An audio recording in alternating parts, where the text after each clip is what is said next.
It must have been close to 30 years ago. For whatever reason, we were passing through Tacoma, Washington. Tacoma!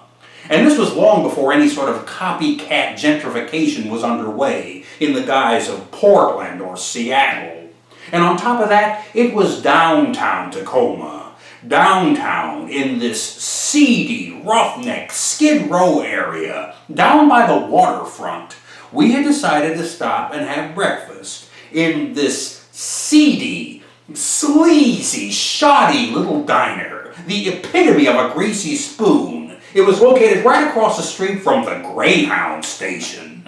Blondie's Cafe was its name, if I remember correctly. Now, their menu offered the standard bill of fare for a place like that. Bacon and eggs, biscuits and gravy, pancakes and waffles. But for whatever reason, likewise offered on that menu was Eggs Benedict. Now, I don't know if you are aware of this or not, and you might not appreciate the la-di-da way of my phrasing it, but Eggs Benedict is something of an aristocratic entree. I don't pretend to be a gourmet, but I can tell you that my ideal day would consist of Eggs Benedict for breakfast, for lunch, a properly prepared Monte Cristo sandwich a la the Blue Bayou of the Pirates of the Caribbean in Disneyland, and for dinner, chicken cordon bleu.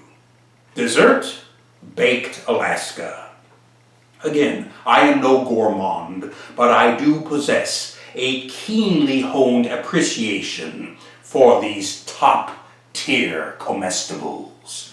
And that morning, possibly figuring, why not?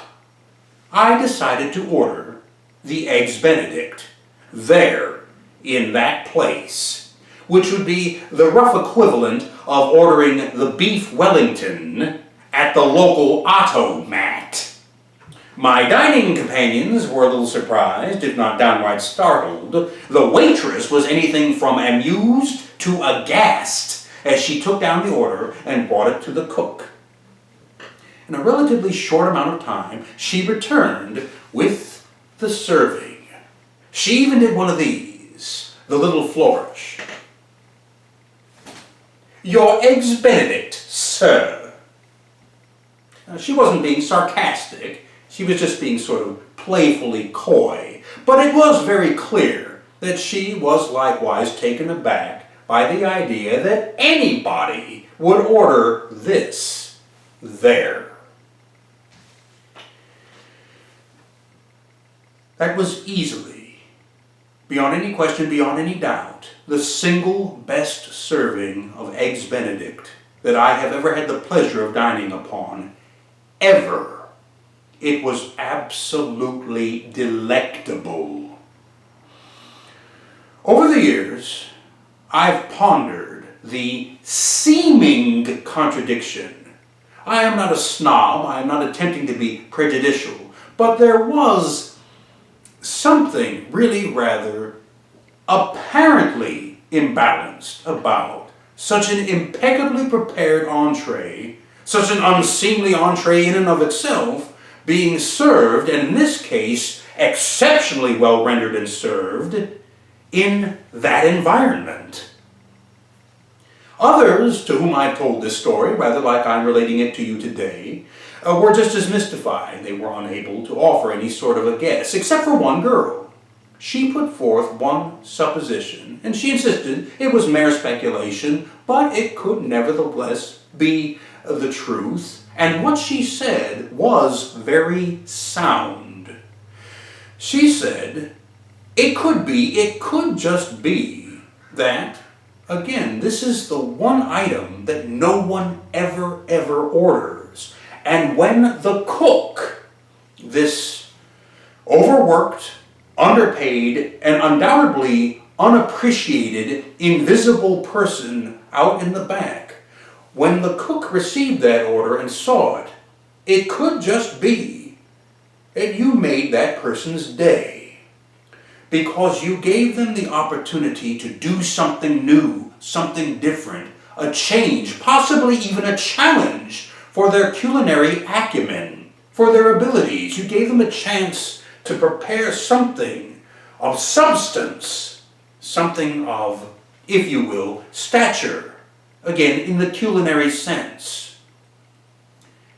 A break from the typical and the average and the norm and the grind. You could well have just made that person's day. I don't know if that girl was right, but I like the idea. Not just in terms of food, but in terms of anything which breaks away from the patterns and the routines which we set for ourselves, because there's something really rather commensurate in it. It suggests that if we decide to try something new, be it food or be it something else altogether, it could just be that on the receiving end, as a counterpoint and a counterpart, our decision likewise creates the engagement of change and challenge and opportunity to somebody else in a very glad, very pleasurable, very fulfilling way. I like that idea. I like that a lot. And by God, did I love that Eggs Benedict. And I might add, the portion was stupendous. I cannot imagine any stevedore, any longshoreman, any lumberjack, any teamster walking away from that meal unsatiated. Damn, that was good.